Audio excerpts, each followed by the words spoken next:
I could not be any more excited about this episode.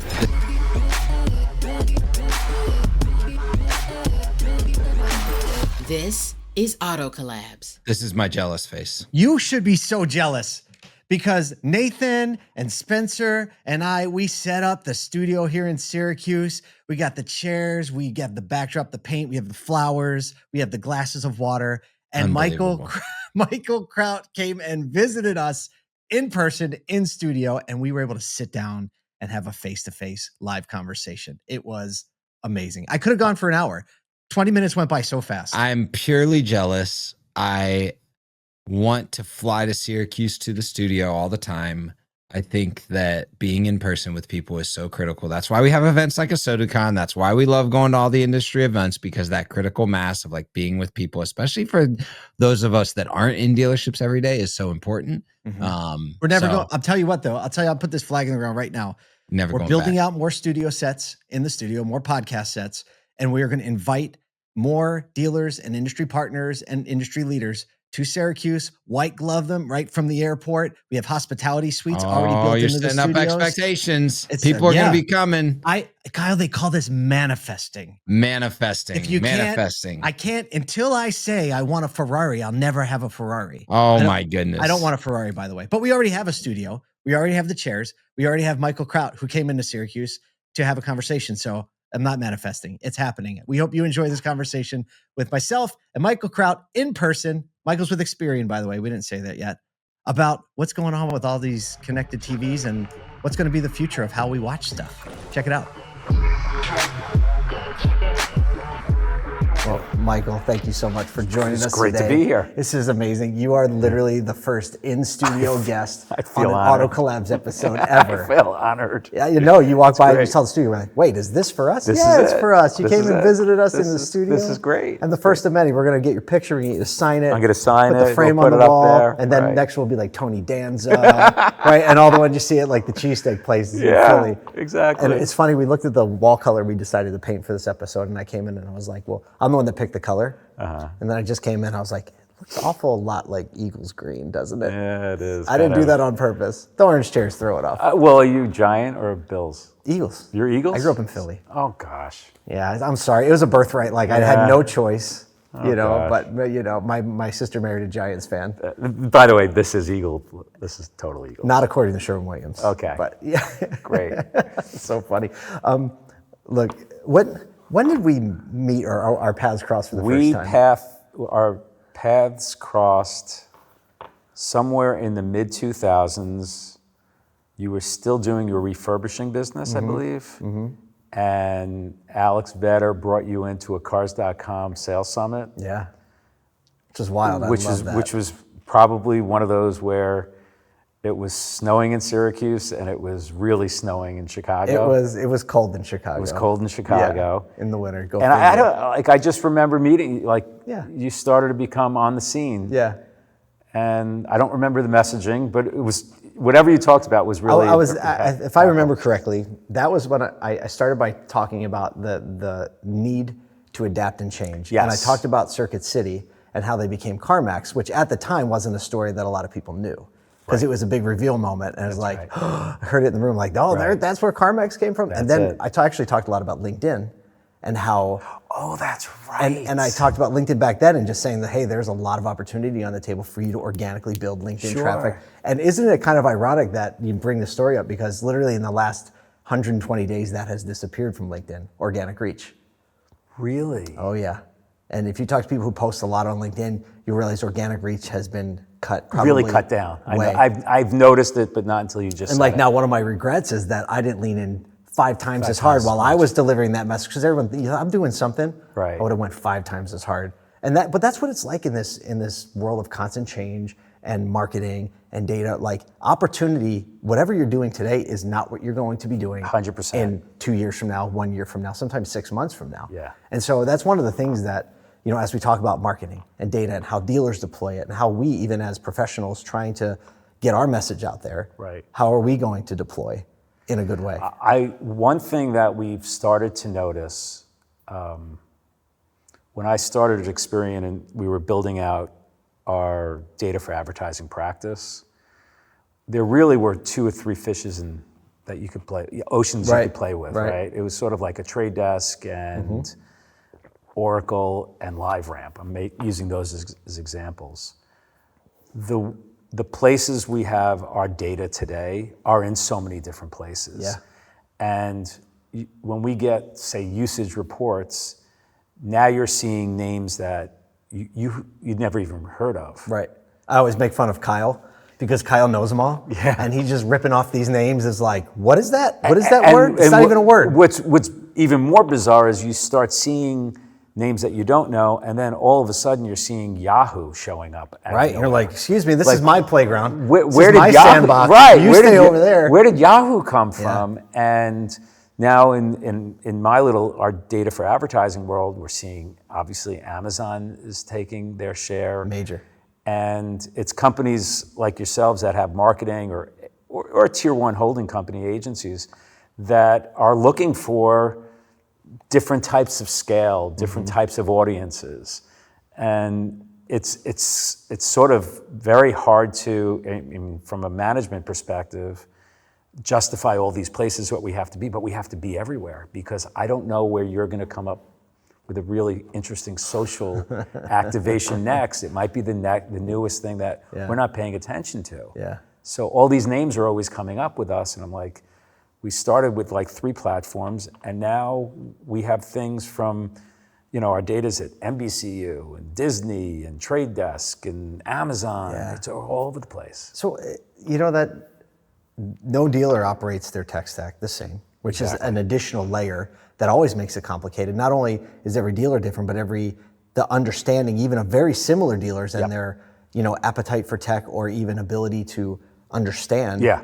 Probably puts you much more in the seat of like, I need to be a guide to just like, how do I bring it to the lowest common denominator in simple terms that helps bring some simplicity to the complexity you were just talking about? It's really hard. That's why, we work with, some of the bigger tier 1 agencies and some of the big dealer agencies as well.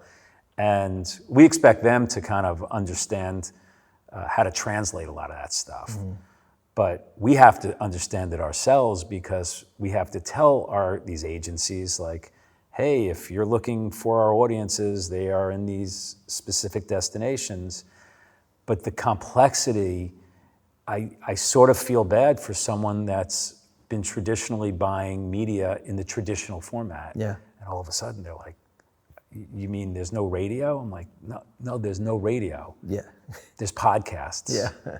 And that's about as personal. But the good news is, I know who's listening to the podcast. You know who's listening to the podcast. Right. You tell me who's listening to the radio. Probably, I was like, oh, we don't need to put the probably in there anymore. You can, and the same thing is happening in the TV space.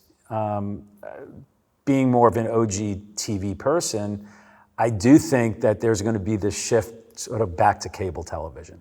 Because tell me about that. The amount of streaming and distribution places that are going, it's just getting more complex. It's getting more complex, and I'm spending more money. It really exactly. Now you bring that up. Kyle and I talk about this sometime about the level. Like now, how much are we spending a month to get our programming? Probably more than cable, but we don't really know. But you don't know because like my 5-year-old's like, I want to watch this movie, and I'm like, okay. So I have used Apple TV, so I go on Apple TV and I search the movie, and then I would like figure out how we're gonna watch it. And oftentimes that's, I guess we're going to subscribe to Peacock for a month, right? Because you don't know. That's exactly what's going to happen. Right, and that's what's happening. It happens every day in my house. And we've heard this cord cutting piece. Now you're going to see this shift at some point. Back to cable. And it's going to happen when the large masses, the NBCUs, the Disneys, are want to start taking things more through the streaming channels. And then on a Sunday afternoon, you're not going to know where, we're in baseball season right now. We're moving into football season. Hoops are going to start soon. Are you going to remember that the Yankees are on Amazon and, you want to watch a Man U soccer on NBC Peacock and you're going to be flipping and going back and forth, but you really can't because you got to go down. Yeah, you have to back At some out the point, program. someone's going to just say, give me my Xfinity clip, Interesting. Click. I think that's going to happen because you're not going to write it down. No, ever. And, we grew up in a world with, going way back, like a TV guide, baby. Right? Yes, I remember that. The little. And Some of our audience never picked up a TV guide.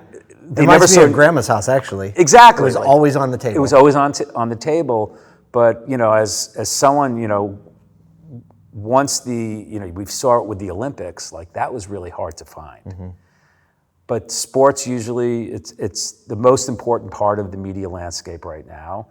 It's got sight, sound, motion, and it's live. Now I'm thinking, my mind always goes these days whenever I'm presented with a problem, my mind immediately goes, how is AI going to solve this problem? Right? Because you think about it, and we haven't really seen AI tools overlaid into viewing experiences yet. Correct. Right? But the reality is, when you say someone's going to fix it, someone's going to make a way for me to be like, hey, I want to watch the Eagles, the Yankees, Manchester on Sunday. Show it to me. Show it to me. And it's going to say, here's how you see it. Do you want me to make, right? Like that is probably where we're going. Probably. And I think that what's going to happen is, only because this is the way media works, you're going to use an AI agent to do that. Yep. Right? Mm-hmm. I'll gamble it 9 times out of 10, there's going to be advertising in there as well. For sure. Right? And that's kind of the next sort of, we'll call it those AI agent plays. It's going to happen. Yeah. But I do think that, knowing, back to your original point, the beauty of a podcast, the beauty of streaming is, you're informed on identity. Yeah.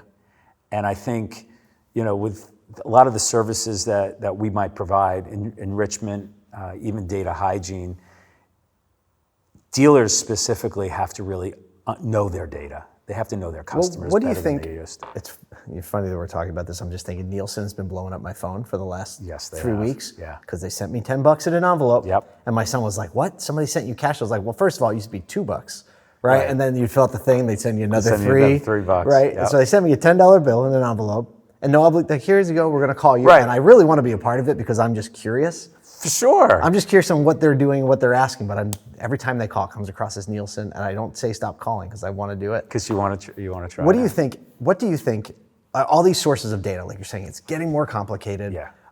What do you think is the biggest misconception that dealers have about why the type of data that they're using and overlaying matters so much? Because everybody says we have the best data. Everybody says it. Well, the best data, specifically for dealers, is going to be everything that's in your CRM and your DMS system. That's your core. Yeah. If you have people entering that in improperly, that's not great. You're messing up from the beginning. You're going to keep merchandising or marketing to me when I already sold that 2015 Land Rover, blah blah blah. Right? It's like starting a song with an out-of-tune guitar. Yeah, it's never going to sound. It's never going to sound good. So I think, and it's a very it's not as simple as people make it, but if they could get a good snapshot of those consumers that are their most loyal customers, they should be fishing for more of those people that look like that. Mm-hmm. And I think that's where the good data hygiene and cleansing methods make the most sense for dealers. Mm-hmm. Like you can't go that far outside of your market area, but you should be mining in that area for a variety of things. And I think like in today's world, we're going to have a window where service is going to be critical for dealers. With affordability so high, people are holding on to cars. They're servicing those cars a lot longer.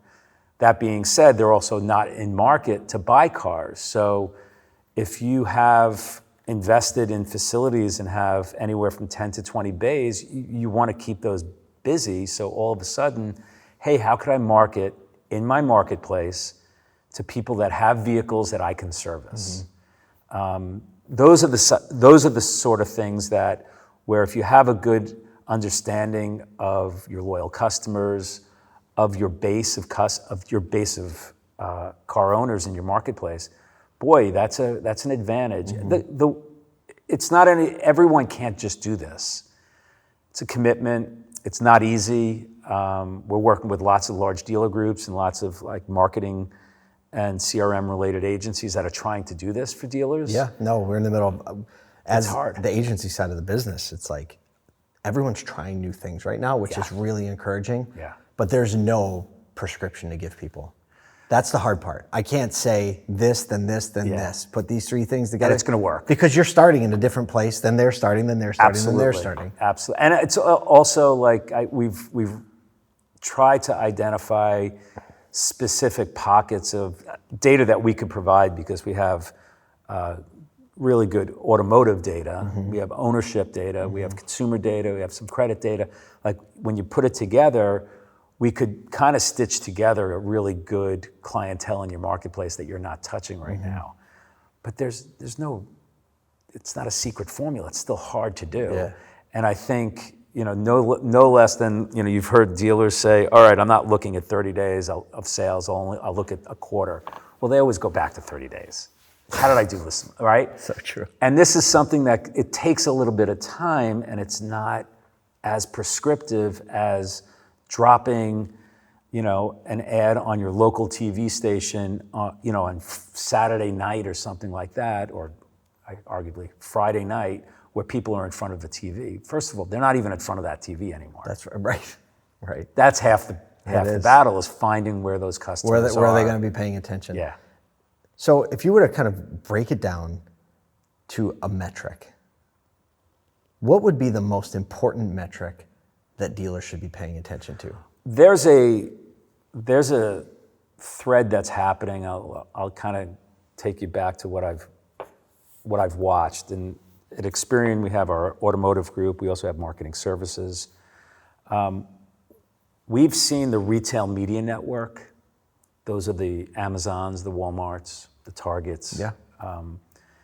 They've become very outcome-based. So if you do advertising, if you're a customer of Walmart and you do advertising on Walmart, they actually could tell you, because they have barcodes and they have God knows how many stores, what kind of lift you've gotten. So this outcome-based marketing is starting to seep into other industries.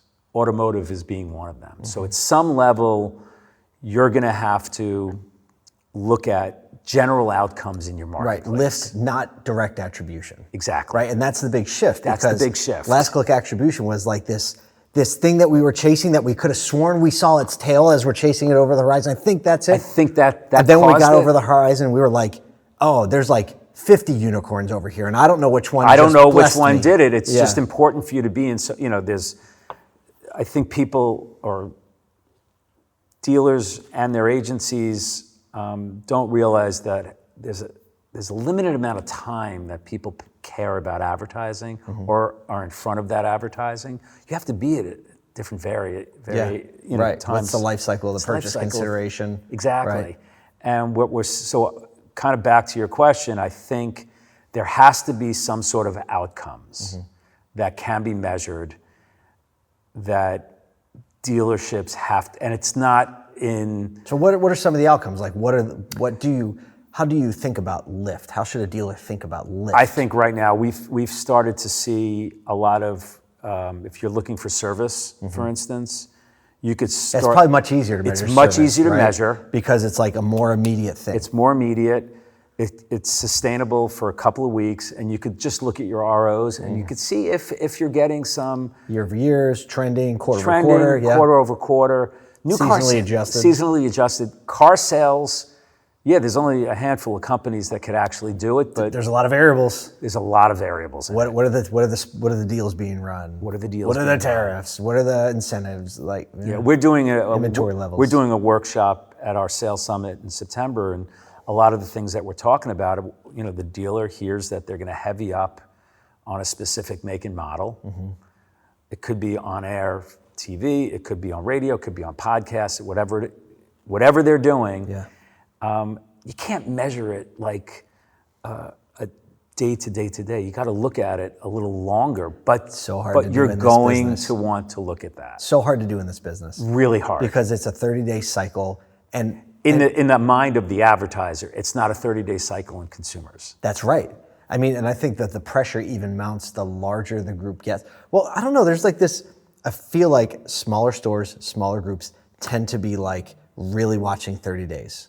And then you get to this middle size where I feel like sometimes you can earn more latitude, where they're rolling out 90 days, 120, 6 months, and they're saying, okay, we're gonna try to campaign to overall change these numbers. And then you get to the publics.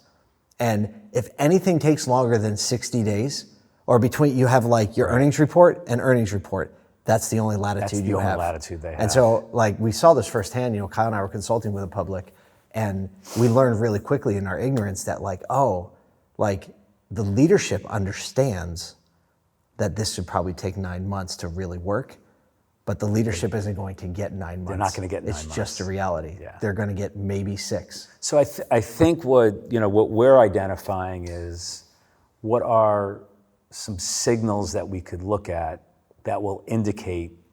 Yeah, tell me things. about those. So we've had a lot of we have access to a lot of different activity that happens. Mm-hmm. There's a couple of companies that are doing really good jobs at measuring, say, service. Mm-hmm.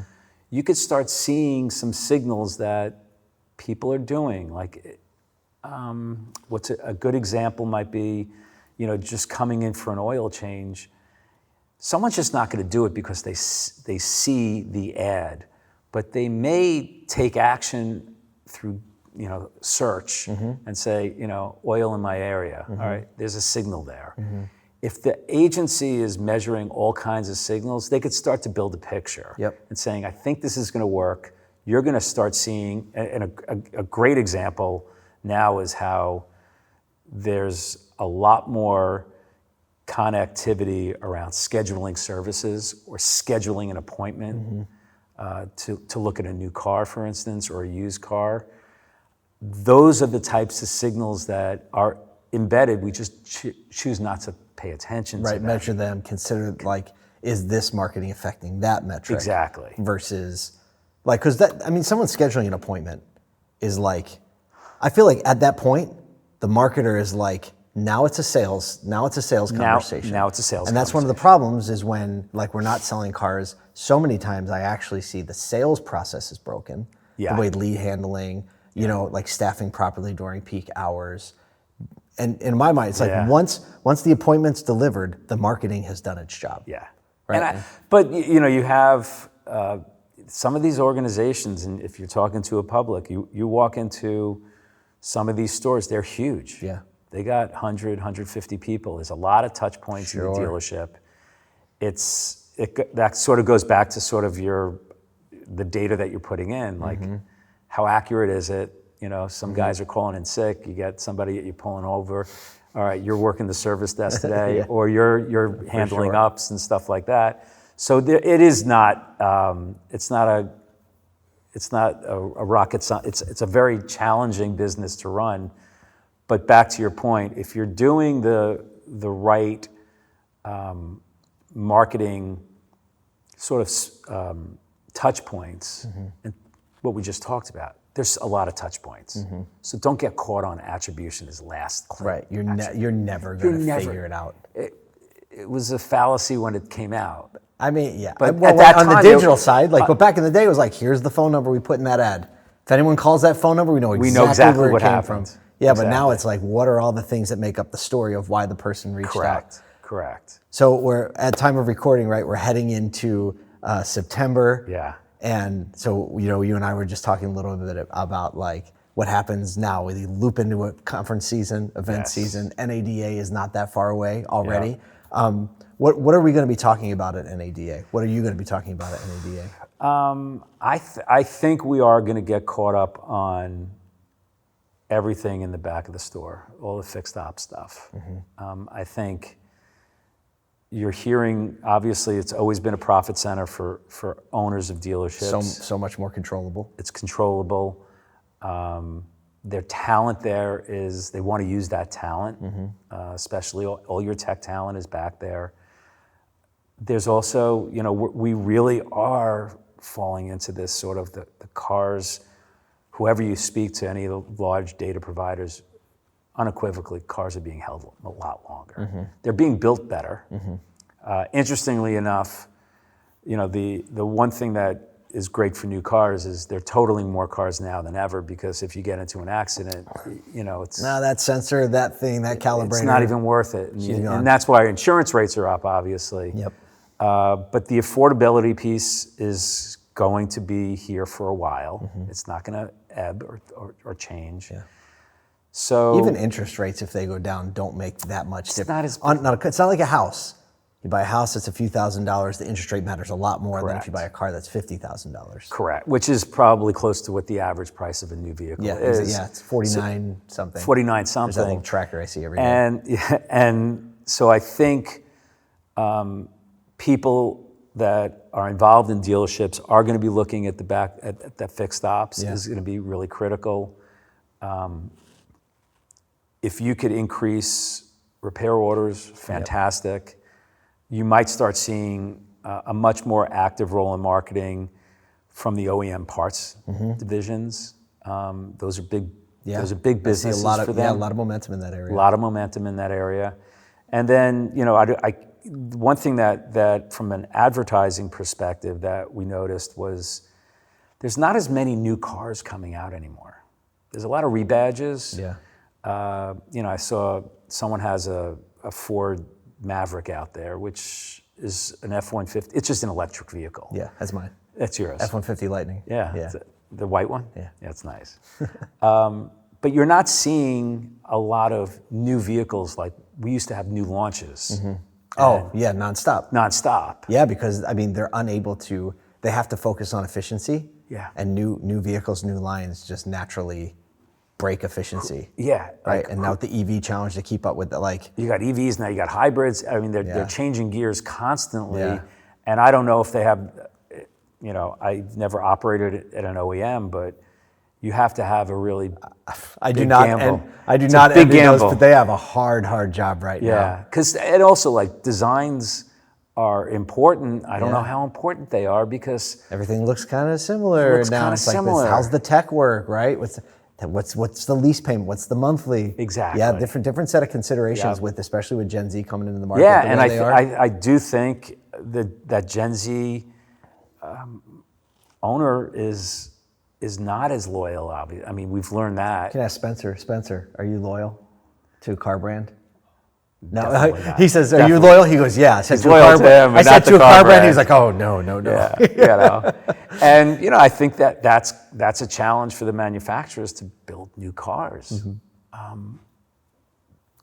People just want it to work with their tech. That's it. That's it. Well, look, it's so much fun to have you here. It was great to be here. You came back, so you went to SU, I went to Syracuse. and so how long has it been since you've been in Syracuse? Quite a long time, 15, 20 years. What did you do today? Let's see, You went to campus? I went to campus. I saw the Carmelo Center, yeah. which was pretty wasn't there impressive. 15 years was ago. not there. Those were our football fields. What did you eat? I had a slice at Varsity. Okay, that's Marshall Street's not the same, obviously. Yeah, it's a little different It's a now. little different now. There wasn't Hungry Chuck's or anything like that, or Zorba's, which is now a parking lot. yep. That's how it happens. But it was great walking around the quad. I went up to Mount Olympus, to Flint, to see my old dorm. And freshmen were moving in. Yeah, so it brings you right back. It brings me right back. Oh, well, thank you so much for making It was the great trip to be here. and hanging out with us for a little bit and all the work you're doing. Awesome. Can't wait to hang out some more. Yes, thanks a lot. See? And this is why I never cancel my cable subscription, Paul. No, yes, you did. No. You have cable? Still have cable. Wow. you Well, have cable because and down streaming? here, because the cable is You're all Xfinity, bundled. and Yeah. I actually I never actually turn on the cable box. We watch all of our cable elements on your phone an or Apple device. TV. It's basically the Yeah. same thing as all the other ones, but I just it's one payment instead of 13, which is gotcha. what he's arguing we're gonna go back to, which is so hilarious. To me. Right back to cable. I know AI is and I brought it up in the interview. I know it's going to play a role in this that we haven't seen anything of yet, because Right. if you think of a frontier that hasn't really been affected by generative AI or any kind of AI, like verbal input that actually thinks about what I told it. Yeah, aside because from most just of the trying to stuff is translate like what I said. machine learning, personalization. You see Netflix Yeah. and Apple TV always trying to refine the way that they're doing And personalization. even Apple TV but- doesn't know what it wants, right? Tell Right. me if you want to watch a show like my little 5-year-old likes the show, the cartoon Bad Guys. Okay, where do I go to find Bad Guys? I don't know what platform it's on, so I go to Apple, and then Apple's like, "Oh, here you can buy it," and then I buy it, and then I realize like, "Oh, well, I could have watched it on Peacock." Right. It's like For they still- free. Unbelievable. And so It's like coming. I think this will be the next wave, and it'll be really critical for advertisers to understand how the wave comes because it's going to get more hyper personalized. You're going to get voice input. It's not just going to be personalization based off of history, but off of real time. And figuring out how to navigate that matrix is going to be really interesting. Yeah. So for me, it's just gonna be like, how can I watch Eagles highlights all the time? Silly. Kyle's like, take us out, Kyle. Then take us out. We're out of here. Hey, on behalf of Paul J Daly, Michael Cirillo, myself, Kyle Mountsier, really glad you're hanging out with us here on Auto Collabs. We'll catch you next time.